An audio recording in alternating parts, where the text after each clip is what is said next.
আসসালামু আলাইকুম। কেমন আছেন সবাই? আশা করি সবাই সুস্থ এবং ভালো আছেন। আলহামদুলিল্লাহ। আপনাদের দোয়া ও ভালোবাসায় আমিও কিন্তু ভীষণ ভালো আছি। চলে আসছি আপনাদের মাঝে আরেকটি নতুন ভিডিও নিয়ে। আজকের ভিডিওটি কোন কোন টপিক নিয়ে সাজিয়েছি অবশ্যই আমার সাথে থাকুন, দেখতে থাকুন। আজকের ভিডিওর টাইটেল এবং থাম্বনেল দেখে বুঝতে পেরেছেন আজকে কোন বিষয় নিয়ে কথা বলবো। আমাদের মধ্যে যাদের মাসিক ইনকাম তুলনামূলকভাবে কিছুটা হলেও কম, তখন আমরা মনে মনে ভাবি যে কিভাবে সব কিছু ম্যানেজ করে নিব। হয়তো অনেক স্বপ্ন থাকে, অনেক ইচ্ছাই থাকে, টাকা জমানোর ইচ্ছা থাকে, ভবিষ্যতের জন্য অনেক টার্গেট থাকে। মনে মনে সব সময় এই প্রশ্নই কাজ করে, এত কম টাকা কিভাবে সব কিছু ফুলফিল করে নিব। এই প্রশ্নটা কিন্তু সবার ভিতরেই কাজ করবে, সবার ভিতরেই আসার কথা, যেহেতু মাসিক ইনকামটা খুবই কম, যার কারণে মাথায় কিন্তু সব সময়ই ঘোরপাক করে। আর বর্তমানে যে হারে জিনিসপত্রের দাম বাড়ছে, সত্যিই কিন্তু সব কিছু ফুলফিল করা অসম্ভব হয়ে যায় আমাদের জন্য। আর এখন যে পরিস্থিতি, এই পরিস্থিতির সাথে তালে তাল মিলিয়ে চলাটা কিন্তু খুবই কষ্টকর হয়ে যায়। আমরা অনেক সময় আমাদের শখ ইচ্ছা পূরণের জন্য কিন্তু অনেক সময় অন্যদের কাছ থেকেও টাকা ধার নিয়ে নেই। আর এ সকল কাজ কিন্তু আমরা প্রতিনিয়তই করতে থাকি, কারণ আমাদের মাসিক ইনকামটা যেহেতু একটু হলেও কম অন্যদের তুলনায়, তাহলে তো আমাদের টানাপোড়া একটু থেকেই যাবে। আমি বলবো আপনারা যদি কিছু টিপস ফলো করেন তাহলে দেখবেন আপনারা অল্প ইনকাম থেকেও অনেক টাকা সঞ্চয় করতে পারবেন। প্রথমে যে টিপসের কথা বলবো সেটা হলো স্টক প্ল্যান।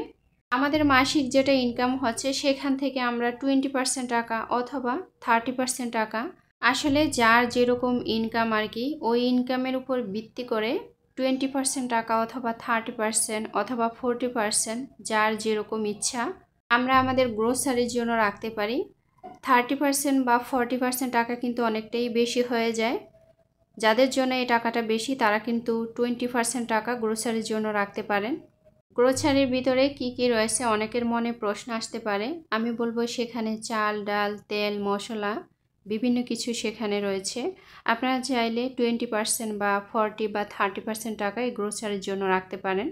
আমাদের মধ্যে অনেকেরই ধারণা থাকে যে আমরা প্রতিদিন কিছু না কিছু জিনিস কিনবো, একটু একটু করে প্রতিদিনই কিনে নিব, এরকম ধারণা কিন্তু অনেকের ভিতরেই রয়েছে।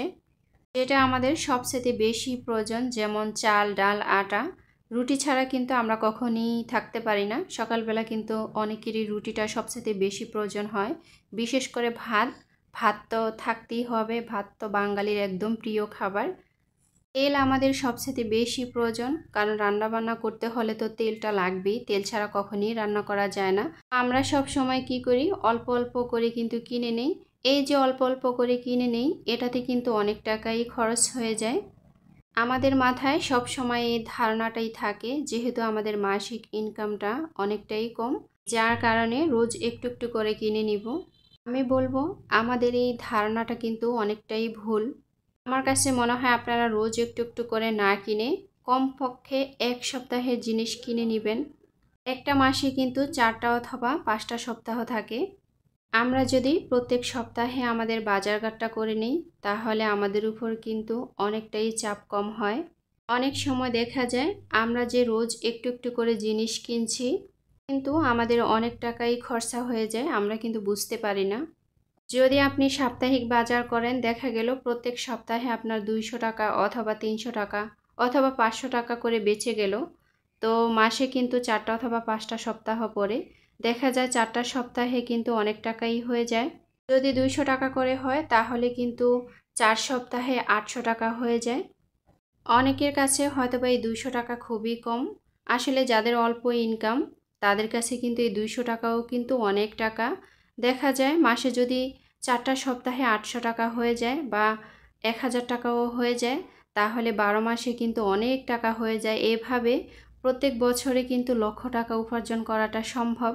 আমরা যদি একটু বুদ্ধি খাটিয়ে এভাবে অনেক টাকা সঞ্চয় করতে পারি, তাহলে পরবর্তীতে দেখা যাবে এটা আমাদের সংসারের জন্যই অনেক হেল্প হবে, অথবা আমাদের ভবিষ্যতে বাচ্চাদের জন্য অনেকটাই হেল্প হবে। আসলে টাকা এমন একটা জিনিস, টাকা কিন্তু আমাদের খুবই প্রয়োজন। টাকা ছাড়া পৃথিবীতে কারো কোনো মূল্য নেই। আসলে টাকা যার বেশি থাকে তাকেই কিন্তু সবাই মূল্য দেয়। তো তো আমরা কিভাবে টাকা সঞ্চয় করব, আসলে এই বুদ্ধিটা কিন্তু আমাদের মাথায় কখনোই কাজ করে না।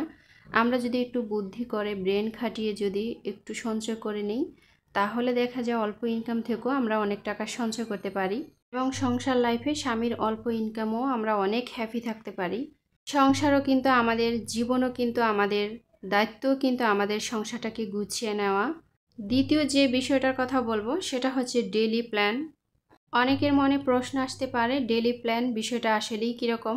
আমাদের প্রতিদিন যেটা খরচ হয়, যেমন মাছ মাংস সবজিপাতি, এটার জন্য কিন্তু আমরা আমাদের ইনকামের থেকে 20% টাকা বরাদ্দ করতে পারি।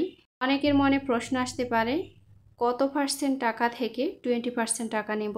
আমি বলবো প্রত্যেক মাসে যার যেরকম ইনকাম, ওই ইনকামের উপর ভিত্তি করেই আপনারা 20% টাকা নিতে পারেন।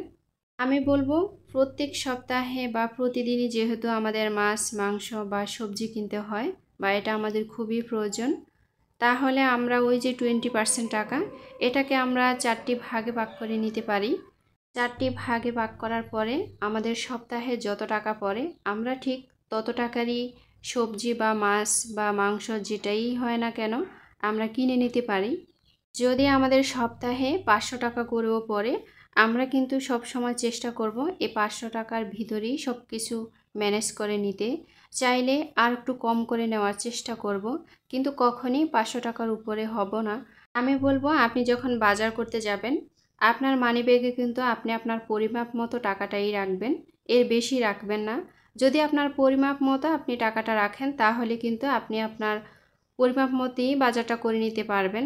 বাজারে গেলে অনেক সময় কিন্তু অনেক কিছুই কিনতে ইচ্ছে হয়, তো আমরা যদি মাপ মতো টাকা রাখি তাহলে কিন্তু আর কিনা হবে না।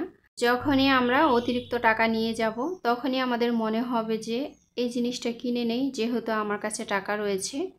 আর যখন আপনার কাছে টাকা না থাকবে, একদম কম টাকা থাকবে, তখন মনে হবে যে আমার কাছে তো আর টাকা নেই, তাহলে আর কিনবো না। এটা কিন্তু একটা হিউম্যান সাইকোলজির মতো কাজ করে। নাম্বার যে বিষয়টা নিয়ে কথা বলবো সেটা হলো টার্গেট প্ল্যান। আমি বলবো আপনি সব সময় আপনি একটা টার্গেট সেট করে নেবেন। আপনার যে মাসিক ইনকাম, সেই ইনকাম থেকে আপনি 20% টাকা ইনভেস্টমেন্ট করতে পারেন।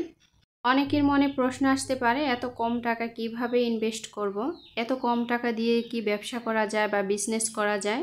আমি বলবো আপনার উদ্দেশ্য বা লক্ষ্য হচ্ছে টাকার পরিমাণটা আমরা কিভাবে বাড়াবো বা কিভাবে বাড়ানো যায়।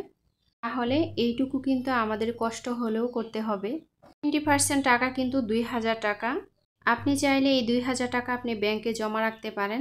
অবশেষে দেখা যাবে 12 মাসে 24,000 টাকা হয়ে যাবে। এভাবে করে কিন্তু একটা সময় অনেক টাকা হয়ে যাবে। তো তখন আপনি কিন্তু অনেক সুন্দরভাবে বিজনেস করতে পারেন। আমাদের মধ্যবিত্তদের ভিতরে যাদের স্বামীর ইনকাম খুবই কম, আমরা কিন্তু এভাবেই বুদ্ধি করে চলতে পারি এবং খুব হ্যাপি থাকতে পারি সংসার লাইফে। তো কথা বলতে বলতে আপনাদের সাথে কিন্তু অনেকটি টিপস শেয়ার করেছি, আপনারা চাইলে কিন্তু ফলো করতে পারেন। এবার ভিডিও নিয়ে কিছু কথা বলি। দেখতেই পাচ্ছেন আমি গাছ থেকে সবজি তুলে নিচ্ছি। আসলে এগুলো হচ্ছে কাঁকরোল। কাঁকরোল কিন্তু অনেকের বেশ প্রিয়, আমারও কিন্তু ভীষণ প্রিয়। বিশেষ করে কাঁকরোলের ভর্তা আমার কাছে খেতে সবচাইতে বেশি ভালো লাগে। রান্না করলেও ভালো লাগে, তবে সেটার চাইতে ভর্তা করলেই অনেক বেশি ভালো লাগে। আজকে কিন্তু আমি কাঁকরোলের ভর্তা তৈরি করব। এর আগের একটা ভিডিওতে শেয়ার করেছিলাম, ওই দিন কিন্তু রান্না করেছি। মাশাআল্লাহ, বাড়িতে যেহেতু কাঁকরোল গাছ রয়েছে, 2-4 দিন পর পর কিন্তু অনেকটি করে কাঁকরোল তোলা যায়। আর মাশাআল্লাহ একের পর এক কিন্তু বের হতেই থাকে। ভিডিও শুরুতে দেখতে পেয়েছিলেন কলা গাছ থেকে কলার মোচা পেড়ে নিয়েছিলাম। আজকে কলার মোচার ভর্তা করব। অনেকে কিন্তু কলার মোচা ভাজি করে খায় চিংড়ি মাছ দিয়ে। আসলে আমি যেভাবে ভর্তা করি সেটা হচ্ছে একদম পাটায় বেটে মিহি করে নিই, তারপর একটু কালো জিরা দিয়ে দিই, সাথে একটা 2টা বা 3টা ডিম দিয়ে ভালো করে ফোড়ন দিয়ে তারপরে ভেজে নিই। এটা খেতে কিন্তু ভীষণ মজার। এক একজনে কিন্তু এক এক রকমভাবে খায়। কলার মোচা মাখা খেতেও কিন্তু অনেক মজা, একটু তেঁতুল দিয়ে বা আচার দিয়ে, সাথে যদি একটু লেবু পাতা দেওয়া হয় তাহলে কিন্তু সুন্দর একটা স্মেল আসে। আমার বাড়ি যেহেতু গ্রামে, আর আমার বাড়িতে অনেকটি কলা গাছ রয়েছে। ভিডিও শুরুতেই কিন্তু আমি একটা কলার ছড়ি কেটে নিয়েছি, সেটাও দেখতে পেয়েছিলেন। তো সব সময় কিন্তু আমার ঘরে কলা থাকে, কলা কখনই কিনে খেতে হয় না। আর এরকম অরিজিনাল বা গাছ থেকে পিওর কলা খাওয়া আসলে যেরকম মিষ্টি তেমন খেতেও সুস্বাদু। বাজার থেকে কলা কিন্তু আমার খুবই কম কিনা হয়, যেহেতু আমাদের বাড়িতে কলা গাছ রয়েছে। এই ড্রাগন ফলগুলা দুদিন আগে গাছ থেকে পেড়েছিলাম, ওই সময় কিন্তু হালকা একটু কাঁচা ছিল। এখন দুদিন পরে মাশাআল্লাহ একদম টুকটুকে লাল হয়ে গেছে। আসলে বাজারে যে ড্রাগন সেটা চাইতে আমাদের বাড়ির গাছের ড্রাগনগুলো কিন্তু খুবই মিষ্টি, হালকা একটু টক থাকে, খেতে কিন্তু খুবই ভালো লাগে। বাজারে যেটা সেটা কিন্তু খেতে পানসে পানসে লাগে, সেটাও কিনে খেয়ে দেখেছি। যখন আমাদের বাড়িতে ড্রাগন গাছ ছিল না তখন কিন্তু বাজারেরটা খেতাম, সেটা আমি অনেক সময় লবণ মরিচ মেখে খেতাম, যেহেতু স্বাদ লাগতো না তাই। আর আমাদের গাছের এটা মাশাআল্লাহ খুবই মজা। আর আমাদের ড্রাগন ফলের ভিতরের কালারটাও কিন্তু বেশ সুন্দর। আসলে কাঁঠালের চাইতে আম আমার কাছে সবচেয়ে বেশি ভালো লাগে। আর এই যে ড্রাগন ফল, এটাও কিন্তু সবচেয়ে বেশি ভালো লাগে। জানি না অন্যান্য ফলের চাইতে আমার কাছে কেন জানি ড্রাগন ফলটা সবচেয়ে বেশি ভালো লাগে। অনেকের মুখেই শুনেছি, অনেকে বলে যে ড্রাগন ফল খেতে ভালো লাগে না, এটা পানসে পানসে লাগে, এটা কোনো মিষ্টি নেই। আসলে যেটা গাছ পাকা এটা কিন্তু খুবই সুস্বাদু, খুবই মিষ্টি, সেই সাথে হালকা একটু টক, খেতে কিন্তু খুবই ভালো লাগে। গাছ পাকা ফল বলে কথা। আসলে বাড়িতে যদি এরকম দু একটা গাছ থাকে তাহলে কিন্তু ফলের চাহিদাটা অনেকটাই পূরণ হয়ে যায়, কিনতে হয় না। এই ড্রাগন গাছে কিন্তু তেমন কোনো যত্ন নিতে হয় না। এই ড্রাগন গাছ কিন্তু অনেকে দেখি যে ছাদে রোপণ করে, আমরা কিন্তু একদম মাটিতে লাগিয়েছিলাম। তো মাটিতে লাগালেও কিন্তু অনেকটাই সুবিধা হয়। আমার কাছে মনে হয় মাটিতেই সবচেয়ে বেশি ফলন আসে, যার কারণে আমরা মাটিতে লাগিয়েছিলাম। তো যাই হোক, ভিডিওর শুরুতে দেখতে পেয়েছিলেন আজকে কিন্তু মাছের বাজারটা করে নিয়েছি। তো সেখানে কিন্তু বেলে মাছ ছিল, সাথে টাকি মাছ ছিল, সাথে চিংড়ি মাছ ছিল। আর এখন যেহেতু বর্ষাকাল, এখন কিন্তু এই মাছগুলাই সবচেয়ে বেশি পাওয়া হয়। আর এই মাছগুলো খেতেও কিন্তু ভীষণ দারুণ। তো এখানে কিছু বেলে মাছ আজকে ভুনা করে নিয়েছি, একদম লাল লাল ঝোল করে। আমার কাছে ভুনা তরকারিটা খেতে কিন্তু ভালো লাগে। আর বেলে মাছ কিন্তু একদম নরম মাছ, যেহেতু নদীর মাছ। এই মাছটা আমি মনে করি ভুনা করলেই ভালো লাগে। সবজি দিয়েও রান্না করে খেয়ে দেখেছি, সেটা চাইতে ভুনা করলেই সবচেয়ে বেশি ভালো হয়। এবার এখানে আমি তেলের ভিতরে একটা ডিম দিয়ে ফোড়ন দিয়েছি, সাথে কিছু কালো জিরা দিয়ে দিয়েছি। ওই যে বলেছিলাম কলার মোচা আমি কিভাবে ভর্তা করি, সেটাই আপনাদের সাথে শেয়ার করছি। এভাবে ভর্তা করে খেলে কিন্তু ভীষণ মজা হয়। আপনারা চাইলে আপনাদের মতো করে খেতে পারেন। আর আমার এটা যদি ভালো লাগে চাইলে এটাও ফলো করতে পারেন। কলার মোচাতেও কিন্তু প্রচুর পরিমাণে ভিটামিন রয়েছে, যেটা আমাদের স্বাস্থ্যের জন্য অনেকটাই হেল্পফুল। অনেক সময় অবহেলা করে কিন্তু ফেলে দেই, আসলে এটা করা আমাদের ঠিক না। যেহেতু এটা স্বাস্থ্যের জন্য অনেকটাই উপকার, এটা কিন্তু কাঁচাও খাওয়া যায়, রান্না করেও খাওয়া যায়। সবজি হিসেবে কিন্তু এটাও আমাদের অনেকটাই প্রযোজ্য আমি মনে করি। এখানে কাঁকরোলগুলোকে আমি পাতলা পাতলা করে একটু সাইজ করে কেটে নিয়েছি। এবার আমি একটু তেলে ভেজে নিব, আর এভাবে করেই কিন্তু আমি ভর্তাটা করে নেই।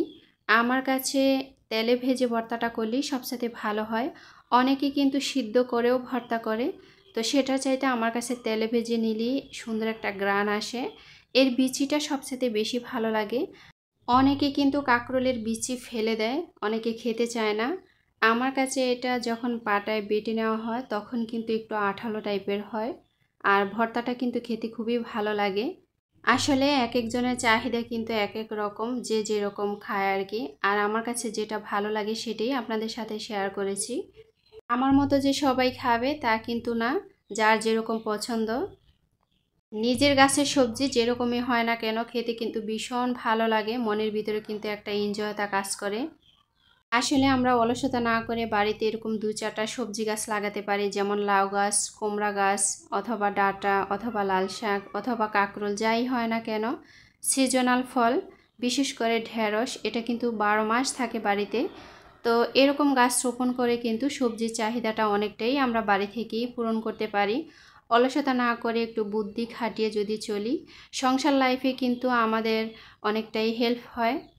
তো এখানে দেখতেই পাচ্ছেন আমি ভর্তাটা বেটে নিয়েছি। আমি কিন্তু এটা শিলপাটায় বেটে তারপরে ভর্তাটা তৈরি করে নিয়েছি। শিলপাটার ভর্তা খেতে কিন্তু অনেক মজা। আমি সব সময় শিলপাটায় বেটে তারপরে ভর্তা করি। এখানে কিন্তু ধনিয়া ব্যবহার করেছি, সাথে কিন্তু লাল মরিচ দিয়েছি।